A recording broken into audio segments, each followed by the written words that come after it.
Hey y'all, my name is Talithia and I am the discusser and researcher of something that I've coined the GAP framework. And so, what that is, the GAP is, it's that time in your thought process where you know how you'll have a thought and then you've got that 0.5 seconds of a time where you're deciding how you'll handle that thought.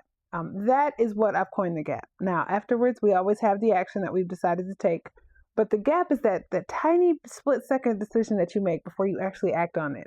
Now, one of the examples I'd like to give for how a time where I just acted in the GAP, and I'm glad I did, is remember, and I don't know if people even do it anymore, but remember back in the day where you and another car would kind of pull up to a red light, and you're waiting for your light to turn green, and you kind of, and then you kind of like race, right, to see who takes off first.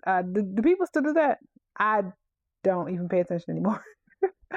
But there was a time I remember when kind of earlier in when I was a newer driver, and I grew up in Milwaukee, and I pulled up to an intersection next to this other car. My car was like a Pontiac 6000, so I don't know, that was my first car. I don't know if I'm dating myself, but they were in like this cool little Trans Am red like car that was made to race, which is probably why they wanted to race.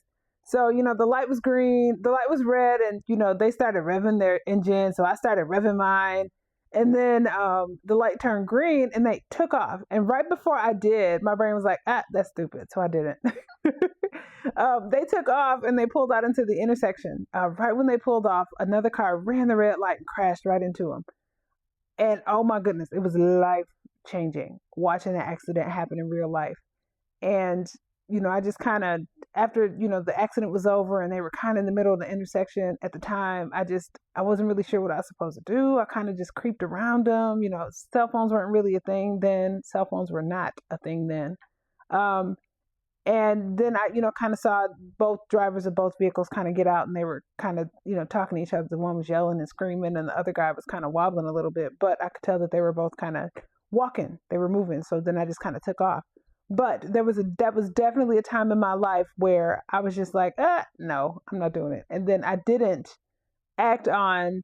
And what's funny is, I mean, racing wasn't even my thing, right? But this other person that pulled up and they had their cool car. So at first I was like, oh, sure. And then I was like, nah. And I'm so grateful that I had that last split second thought to not do it because, oh my goodness, it would have been life changing, especially since like the whole idea of people like running through red lights after, when they make it right through at the end is so common now in that area. But let me know of a time where you just that split second thought saved you from doing something that was like probably life changing or pretty catastrophic.